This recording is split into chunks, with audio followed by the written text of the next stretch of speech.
United किंगडमची जी अवस्था आहे ती अत्यंत गंभीर बनलेली आहे। मागच्या काही दिवसांपासून इंस्टाग्रामवर याच्याबद्दलचे व्हिडिओ येत असतात। त्या व्हिडिओमध्ये आपण बघितलंय की लंडन मधल्या रस्त्यावरती जी चित्र बघितलं की असं वाटतंय की हे पाकिस्तान मधलं शूटिंग आहे की काय। फक्त तिथले जे लोक आहेत त्यांना बघून असं वाटतं। कारण काय, सगळं तर लंडन दिसत असतं पण रस्त्यावरती सगळे लोक असतात मुस्लिम। आणि याच्यामध्ये सगळ्यात मोठा प्रॉब्लेम असा आहे की इंग्लंडनं किंवा युकेनं मोठ्या प्रमाणावर ज्या ज्या मुस्लिम राष्ट्रांमध्ये युद्ध चालू आहे किंवा वेगवेगळे प्रॉब्लेम्स आहेत त्यांना आपल्या देशामध्ये शरण दिलेली आहे आणि अशा शरणार्थींची संख्या त्या देशामध्ये प्रचंड वाढलेली आहे। आता काही दिवसापूर्वीच डेन्मार्कच्या एका मंत्र्याचं स्टेटमेंट आलेलं होतं। त्यांनी म्हटलं की आमच्या राजधानीमध्ये जरी बघितलं तरी असं वाटतंय की इस्लामाबादमध्ये आलोय की काय। त्यामुळे हे प्रकरण संपूर्ण युरोपमध्येच झालेलं आहे। आता मागच्या काही दिवसांमध्ये जर बघितली तर पाकिस्तानींची संख्या या युरोपियन कंट्रीजमध्ये एवढी वाढलेली आहे, विशेषतः इंग्लंडमध्ये एवढी वाढलेली आहे की काही प्रत्येक गुन्हा जरी बघितला तर त्या गुन्ह्यामध्ये सगळे हे पाकिस्तानीच लोक सापडतात। आणि यामध्येच एक गुन्हा मोठा सापडलाय तो म्हणजे ग्रूमिंग गँगचा, ज्यामध्ये सर्वात मोठं रॅकेट पाकिस्तानी लोकांच्याकडून चालवलं जातं हे आता लक्षात आलंय। एक नवीन रिपोर्ट आलाय, या रिपोर्टमध्ये असं समजलं जातंय की इंग्लंडमधल्या UK मधल्या साधारणपणे 10 वर्षापासून त्यापेक्षा जास्त वयाच्या 20-25 वर्षापर्यंतच्या लहान मुलींना फसवून त्यांना प्रेमाच्या जाळ्यात ओढून त्यांचा बलात्कार केला जातो, त्यांच्यावर अत्याचार केले जातात। अशा गोष्टी करणाऱ्यांमध्ये पाकिस्तानींची संख्या सर्वात जास्त आहे। नेमकं या रिपोर्टमध्ये काय आहे आणि त्यामुळं जगभर वातावरण का पेटलंय ते सगळं बघूया आजच्या या व्हिडिओमध्ये। मी आहे रणजित यादव आणि तुम्ही पाहताय द मराठी बाणा। जून 2026 मध्ये ब्रिटनचे खासदार रुपर्ट लोव यांनी एक रिपोर्ट पब्लिश केला। हा रिपोर्ट 23,000 लोकांनी फंड केलेला होता, ज्यामध्ये 1.1 मिलियन एवढी रक्कम गोळा झालेली होती। लोकांनी फंड केलेला हा संपूर्ण प्रोग्राम होता, ज्यामध्ये इन्व्हेस्टिगेशन करण्यात आली आणि ज्यामध्ये एक धक्कादायक वास्तव समोर आलं। मागच्या काही वर्षांपासून किमान मागच्या 2-3 दशकांमध्ये एक लक्षात आलेलं आहे ब्रिटनमध्ये की मोठ्या प्रमाणावर ग्रूमिंग गँग्स म्हणजे लहान मुलींना आपल्या जाळ्यात ओढायचं, त्यांना फसवायचं, त्यांना दारू सिगरेटची व्यसनं लावायची, त्यांना जे पाहिजे ते द्यायचं, असं करून त्यांना मग काही ठिकाणी बोलवायचं, त्यांना फिरायला न्यायचं आणि असं करून त्यांच्यावरती अत्याचार करायचे। हे अत्याचार मग कधी एकट्यानं करायचे किंवा कधी ग्रुपनं करायचे, अशा पद्धतीच्या घटना वाढत होत्या।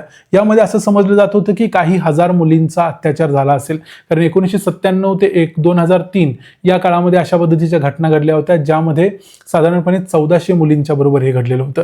नंतर वाटत होतं की हा आकडा त्याच्यापेक्षा जास्त असेल, पण नक्की किती जास्त असेल हे समजत नव्हतं।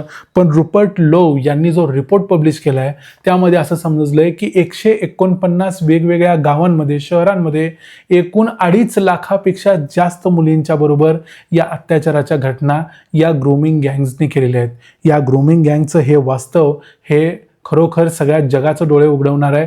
हे एक प्रकारचा लव जिहादच आहे, फक्त हे ब्रिटनमधलं आहे त्यामुळे त्याला वेगळं नाव दिलं गेलं, एवढंच सत्य आहे।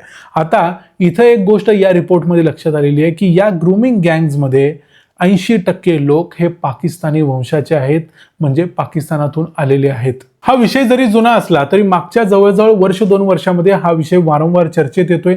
कारण ब्रिटनमध्ये झालंय असं की ब्रिटनमधल्या नेत्यांनी आणि तिथल्या पोलिसांनी या गोष्टीकडे दुर्लक्ष केले। कारण असं जर केलं नाही किंवा या लोकांना जर डायरेक्ट टार्गेट केलं, त्यांना जर पाकिस्तानी म्हटलं तर आपण वंशभेद करतो असा आरोप होतो, त्यांना जर मुस्लिम म्हटलं तर मग आपण धर्मभेद करतो असा आरोप होतो। जर सेक्युलर राहायचं असेल तर अशा पद्धतीने कुठल्याही धर्माचं किंवा कुठल्याही राष्ट्राचं नाव घ्यायला नको, असं पॉलिटिकली करेक्ट राहायचा प्रयत्न ह्या UK मधले नेते देखील करत होते, तिथले पोलीस देखील करत होते आणि त्यामुळं तिथल्या सरकारच भ्रष्ट आहे आणि सरकारनंच या गुन्हेगारांना पाठीशी घातलंय असं लक्षात आलं। कारण ज्यांना अटक झालेली आहे, ज्यांचे गुन्हे सिद्ध झाले आहेत, अशा आकडे हाताच्या बोटावर मोजता येण्यासारख्या लोकांना फक्त शिक्षा झालेली आहे। प्रत्यक्षात यामध्ये काही हजार लोक आहेत जे गँग चालवत आहेत, ते अजूनही मोकाट फिरतायत। त्यामुळं इलॉन मस्क यांनी जानेवारी 2025 मध्ये पहिल्यांदा या मुद्द्यावर आवाज उठवला होता आणि त्यांनी कीर स्टार्मर जे ब्रिटनचे पंतप्रधान होते, ज्यांनी काही दिवसापूर्वी राजीनामा दिला, त्यांच्यावरती निशाणा साधला होता आणि म्हणाले होते की असल्या सरकारकडून लोकांना मुक्तता मिळायला पाहिजे, कारण या माणसानं ग्रूमिंग गँगचा बंदोबस्त केला नाही। आणि ते डायरेक्ट म्हणाले की यांना पाकिस्तानी ग्रूमिंग गँग्स म्हणायला काय हरकत आहे।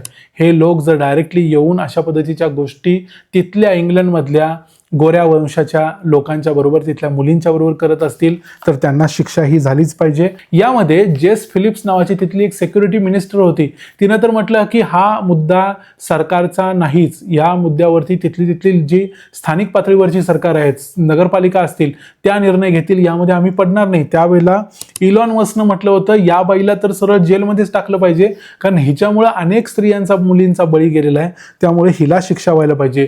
इलॉन मस्कनं आवाज उठवल्यानंतर देखील हा मुद्दा चर्चेत आलेला होता. आणि आता जून 2026ला जेव्हा रुपर्ट लोव्ह यांनी जो रिपोर्ट पब्लिश केला, त्यानंतर परत एकदा इलॉन मस्क यांनी ट्विट करून सांगितलं की अशा प्रकारे जे 2.5 लाख मुलींचं आयुष्य ते बर्बाद झाले आणि त्यासाठी ब्रिटिश सरकार जबाबदार आहे. आता भलेही पंतप्रधानांनी राजीनामा दिला असला तरी त्याचं डायरेक्टली कारण हा ग्रूमिंग गँग नव्हता, पण या ग्रूमिंग गँग्स देखील त्यामधलं एक महत्त्वाचं कारण होतं असं बोललं जातंय. इलॉन मस्क नंतर मग जे.के. रोलिंग आणि त्यांच्याबरोबर जगातल्या इतर अनेक सेलिब्रिटींनी या विषयावर आवाज उठवला, पण ब्रिटन सरकारचे जे कान आहेत ते त्या कानांना काही ऐकायला येत नाही, अशीच परिस्थिती आहे. आता ब्रिटनचं सरकार ॲक्शन का घेत नव्हतं, याच्या मागचं एक कारण असं आहे की ब्रिटनचे सरकार आणि मध्ये त्यांचे पंतप्रधान होते कीर स्टार्मर, त्यांच्या एकूण पक्षामध्ये लेबर पार्टीमध्ये 11 खासदार होते, हे पाकिस्तानी वंशाचे होते. म्हणजे विचार करा पाकिस्तानची संख्या किती, पाकिस्तान्यांची संख्या किती असेल, कारण 15 खासदार टोटल ब्रिटिश पार्लमेंटमध्ये आहेत जे पाकिस्तानी आहेत. त्यामुळं या लोकांचा दबाव असल्यामुळं या कुत्र्यांच्यावरती, ही जी ग्रूमिंग गँग्स आहेत यांच्यावरती कोणतीही ॲक्शन घेतली जात नाही. आणि यांचं वास्तव एवढं भयानक आहे की हे जे ग्रूमिंग गँग्स आहेत ते अनेक ठिकाणी बसलेले असतात. लहान मुलांचे अनाथाश्रम किंवा इतर अनेक ठिकाणी, अनेक झोपडपट्टीसारख्या जागा, अशा ठिकाणी ही लोक बसलेली असतात. अनेक शाळांच्या बाहेर देखील ही लोक बसलेली असतात. ती टार्गेट करत असतात की कुठल्या मुलींना टार्गेट करू शकतो, कुठल्या मुलींना यात ओढू शकतो आणि त्यांचा कसा वापर करू शकतो, हे सगळं केलं जातं. आणि त्यातून या मुलींना फसवून मग त्यांना या गँग्समध्ये सामील करून त्यांच्यावरती अत्याचार केले जातात. यातून सुटलेल्या अनेक मुलींनी पुढे येऊन आपले जबाब दिलेले आहेत आणि हेच जबाब त्या रुपर्ट लोव्ह यांच्या रिपोर्टमध्ये आलेले आहेत. यामध्ये अनेक मुलींनी जबाब दिलेले आहेत ज्यांच्यावरती अत्याचार या गँग्सनी केलेले होते. काही दिवसापूर्वी आपण एक गोष्ट ऐकलेली होती की एका सिख मुलीला या पाकिस्तानी ग्रूमिंग गँग्सने पकडलं होतं आणि त्यातून त्या मुलीची सुटका करण्यात आली होती. या सगळ्या गोष्टी आपल्या आजूबाजूला मागच्या वर्षभरामध्ये खूप मोठ्या प्रमाणावर वाढलेल्या दिसत आहेत. आणि तुम्ही जर बघितलं तर या संपूर्ण प्रकरणामध्ये हजारो लोक गुंतलेले आहेत, पण तरी देखील त्यांच्यावरती ॲक्शन झालेली नाही. ज्यांच्यावर ॲक्शन झालेली आहे किंवा ज्यांना शिक्षा झालेली आहे त्या शिक्षा अगदी किरकोळ स्वरूपाच्या, आणि त्याही 5-10 लोकांना, 20-25 लोकांना एका वेळेला झालेल्या आहेत, त्याच्यापेक्षा जास्त झालेले नाहीत. दुसरी गोष्ट म्हणजे ब्रिटनमध्ये या लोकांना एशियन ग्रूमिंग गँग्स म्हणायची एक पद्धत आहे. आता एशियन ग्रूमिंग गँग्स का म्हणायचं, तर डायरेक्ट पाकिस्तानी म्हणायचं नाही, कारण मग पाकिस्तान्यांना राग येईल. मुस्लिम म्हणायचं नाही, कारण मुस्लिमांना राग येईल.